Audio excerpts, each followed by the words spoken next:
आज हम पढ़ने वाले हैं कंपाउंड इंटरेस्ट। कंपाउंड इंटरेस्ट को जानने से पहले हम एक बार देख लेते हैं इंटरेस्ट होता क्या है। मान लीजिए आपने किसी को कुछ पैसे उधार दिए कुछ समय के लिए और कुछ निश्चित रेट ऑफ इंटरेस्ट पर। तो जो आपने पैसे उधार दिए उसको हम बोलते हैं प्रिंसिपल। जितने समय के लिए पैसे उधार दिए गए हैं उसको बोलते हैं टाइम, और जिस रेट पे दिए गए हैं उसको बोलते हैं रेट ऑफ इंटरेस्ट। तो इन तीनों चीज का यूज करके हम इंटरेस्ट निकाल सकते हैं इस फॉर्मूले से, P into R upon 100 into T. मान लीजिए आपने किसी को पैसे उधार दिए 10,000 रुपए 2 साल के लिए, और हमने रेट ऑफ इंटरेस्ट रखा 10% 1 साल का। तो जो हमारा इंटरेस्ट निकल के आएगा वो होगा principal into interest rate into time. ये हो गया हमारा 2,000 रुपए। तो आपने जिसको भी पैसे बोरो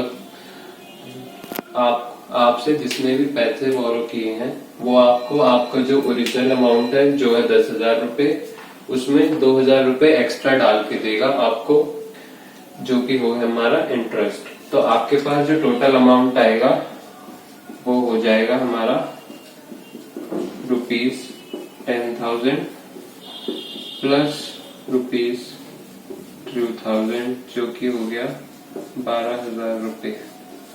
तो जो आपने 10,000 रुपए की मदद करी थी किसी की, आपको 2 साल बाद वो बंदा 12,000 रुपए रिटर्न करेगा। अब हम बात करते हैं कंपाउंड इंटरेस्ट की। जैसे सिंपल इंटरेस्ट में था उसमें तो हम एक ही बार में जितने पैसे दे रहे थे वो एक निश्चित टाइम के लिए दे रहे थे। मान लीजिए आपने पैसे दिए 10,000 और सिर्फ आपने 2 साल के लिए दिए, तो हमने 2 साल का इंटरेस्ट एक ही बार में निकाल लिया। पर कंपाउंड इंटरेस्ट में ऐसा नहीं होता। कंपाउंड इंटरेस्ट में हम हर साल का इंटरेस्ट अलग अलग निकालेंगे। मान लीजिए आपने 10,000 रुपए दिए थे 2 साल के लिए 10% रेट पे। तो फर्स्ट ईयर में हमने देखा, फर्स्ट ईयर का हम इंटरेस्ट निकालेंगे जो कि आएगा principal into rate into time. ये हो गया हमारा 1,000 रुपए। तो ये जो 1,000 रुपए हैं अब हमारे को मिल चुके हैं और ये हमको रिटर्न हो जाएंगे। तो जो हमारा अगले साल का प्रिंसिपल होगा वो होगा जो हमारा ओरिजिनल अमाउंट था प्लस इंटरेस्ट जो हमारा पहले साल का आया था। तो ये हो गई 11,000 रुपए। तो जो हम दूसरे साल का इंटरेस्ट निकालेंगे वो हम इस प्रिंसिपल को यूज करके निकालेंगे। इस प्रिंसिपल को सिर्फ स्टार्टिंग ईयर के लिए यूज करना है। हर बार जो प्रिंसिपल है वो कंपाउंड इंटरेस्ट में चेंज होता रहता है।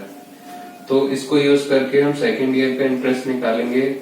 तो जो आएगा हमारा 10/100 इंटू 1, ये हो गया 1,100 रुपए। तो जो हमारे को टोटल इंटरेस्ट मिला वो हो गया पहले साल का इंटरेस्ट प्लस दूसरे साल का इंटरेस्ट। तो दोनों को जोड़ देंगे, ये हो जाएगा हमारा 2,100 रुपए। तो जो कंपाउंड इंटरेस्ट का टाइम पीरियड होता है वो जरूरी नहीं है कि साल में ही हो, 1 ईयर 2 ईयर या सो ऑन। वो हम हाफ ईयरली या फिर 3 महीने का भी ले सकते हैं। तो हाफ ईयरली हुआ तो हमारा टाइम हो गया 1/2 ईयर्स। क्वार्टरली लिया तो हमारा टाइम हो जाएगा 1/4 ईयर। तो इस टाइम का फर्क हमारे रेट पे पड़ता है। तो जैसे हाफ ईयरली होगा तो जो हमारा रेट है वो भी हाफ हो जाएगा और क्वार्टरली में हमारा रेट भी 1/4 हो जाएगा। मान लीजिए आपका रेट था 1 साल का 10% पर एनम, और अगर इंटरेस्ट रेट हाफ ईयरली लग रहा है तो ये हो जाएगा हाफ के लिए 5% और इसी तरह क्वार्टरली के लिए 2.5%। तो फिर जैसे जैसे हमारा टाइम पीरियड छोटा होता जा रहा है, हमारा रेट भी कम होता जा रहा है, और इसी के साथ साथ हमारा जो प्रिंसिपल है वो भी जो डेफिनेट टाइम पीरियड है उसके बाद ही चेंज होता रहेगा हर उसमें। मतलब कि हाफ ईयरली दिया हुआ है तो हाफ ईयरली का कैलकुलेट करके उसके बाद हमारा नया प्रिंसिपल मिलेगा जो इंटरेस्ट को ऐड कर देंगे। इसी तरह क्वार्टरली में हमारा जो क्वार्टरली रहेगा, हर क्वार्टर के बाद नया प्रिंसिपल मिलता रहेगा हमको। इस पे हम एक एग्जांपल देख लेते हैं।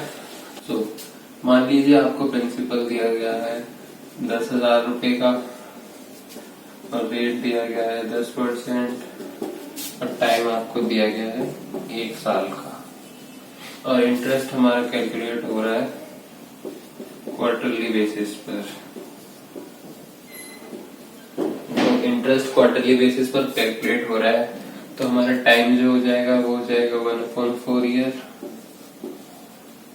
और रेट हो जाएगा 10/4 2.5% हर क्वार्टर के लिए। तो हम इसको यूज करके हर क्वार्टर का इंटरेस्ट निकाल लेते हैं एक एक करके। The cycle for first quarter will be principal into rate into time। ये आ गया हमारा ₹62.5। इसको प्रिंसिपल में ऐड कर देंगे तो प्रिंसिपल हो जाएगा हमारा ₹10,000 plus 62.5 equal to ₹10,062.5। इसको यूज करके ऐसा ही निकाल लेंगे।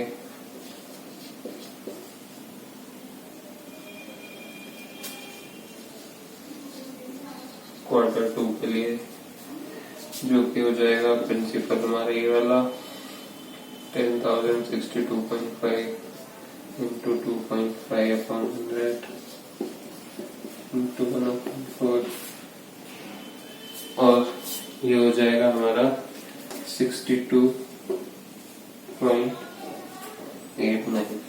इसको प्रिंसिपल में ऐड कर देंगे, हमारा अगले क्वार्टर के लिए प्रिंसिपल आ जाएगा प्रिंसिपल ₹3,100,62.5 प्लस ₹62.89, जो कि हो जाएगा हमारा ₹10,000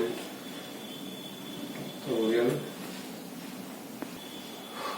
10,124.94। जो हमारा थर्ड क्वार्टर का प्रिंसिपल होगा वो हम निकाल लेंगे ₹10,062.5 प्लस हमारा इस क्वार्टर का इंटरेस्ट ये हो गया ₹10,125.39। इसको यूज करके हम थर्ड क्वार्टर का इंटरेस्ट निकालते हैं। ऐसा ही third quarter will be ₹10,125.39 into 2.5/100 into 1/4। ये हो गया हमारा ₹63.28। प्रिंसिपल आ गया अगले क्वार्टर के लिए ₹10,125.39 प्लस 63.28, जो कि हो गया ₹10,188.67।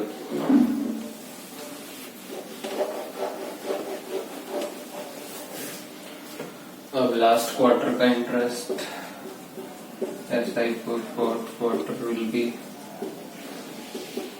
प्रिंसिपल हमारा 10,188.67 into 2.5/100 into 1/4। ये हो गया हमारा ₹63.68। तो जो हमारा कंपाउंड इंटरेस्ट होगा होगा हमारा, सभी क्वार्टर के इंटरेस्ट को हम जोड़ देंगे। तो interest for Q1 ₹62.5 plus Q2 का इंटरेस्ट 62.89 प्लस Q3 का इंटरेस्ट 63.28 प्लस फोर्थ क्वार्टर का इंटरेस्ट 63.68। तो जो हमारा कंपाउंड इंटरेस्ट होगा वो हो जाएगा ₹252.35। तो जो हमारा फाइनल अमाउंट बनेगा वो हो जाएगा, प्रिंसिपल जो था हमारा, principal plus compound interest equal to ₹10,000 plus 252.35 पैसे इक्वल टू ₹10,252.35। तो जो बैंक है आपको क्वार्टरली बेसिस पर इंटरेस्ट चार्ज कर रहा है, तो उसको यूज करके आप देख सकते हैं आपका ₹10,000 जो हमने स्टार्टिंग में लिया था अब हो गया है ₹10,252.35। मान लीजिए आपको प्रिंसिपल दिया गया है ₹10,000 का, रेट दिया गया है 10% का और टाइम दिया गया है 2 साल का। तो इस पे अगर हम सिंपल इंटरेस्ट निकालेंगे तो हमारा बनेगा ₹10,000 इंटू 10% इंटू 2 साल, जो आएगा हमारा ₹2,000। और इसी प्रिंसिपल से अगर हम कंपाउंड इंटरेस्ट निकालेंगे तो हम देखते हैं क्या आता है। SI for 1 year will be 10,000 into 10/100 into 1, ये हो गया हमारा ₹1,000। तो प्रिंसिपल हो गया हमारा सेकंड ईयर का प्रिंसिपल हो जाएगा, दोनों को जोड़ देंगे 11,000। अब इसको यूज करके सेकंड ईयर का इंटरेस्ट निकालूंगा, 11,000 इंटू 10/100 इंटू 1, यह आया हमारा ₹1,100। तो जो हमारा कंपाउंड इंटरेस्ट हुआ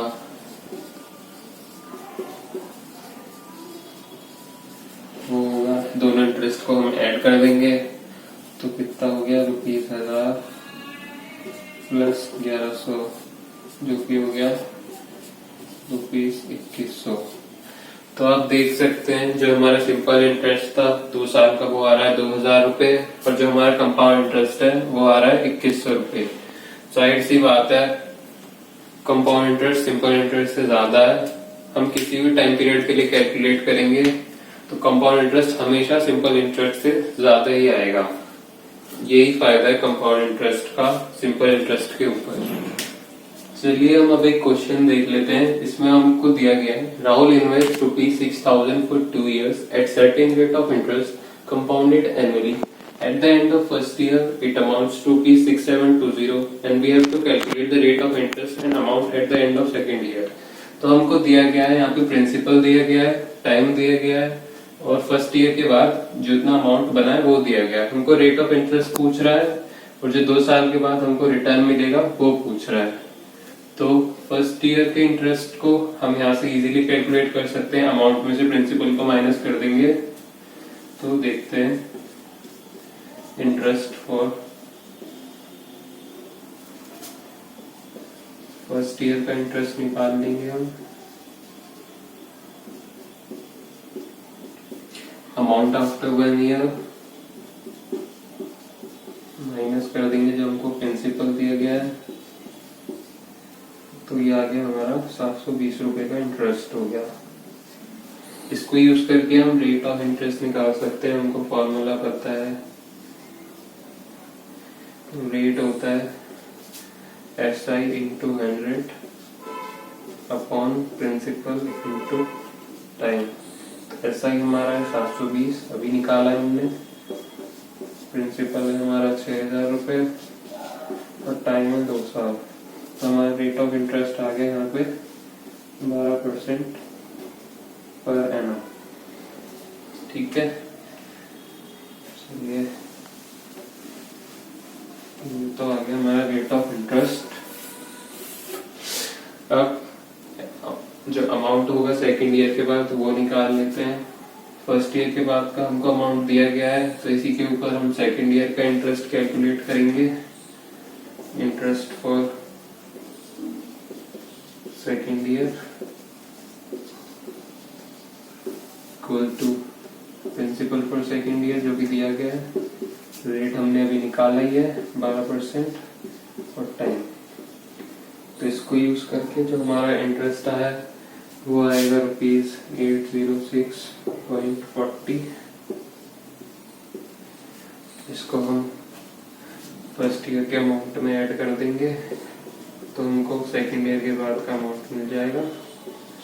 amount after 2 years will be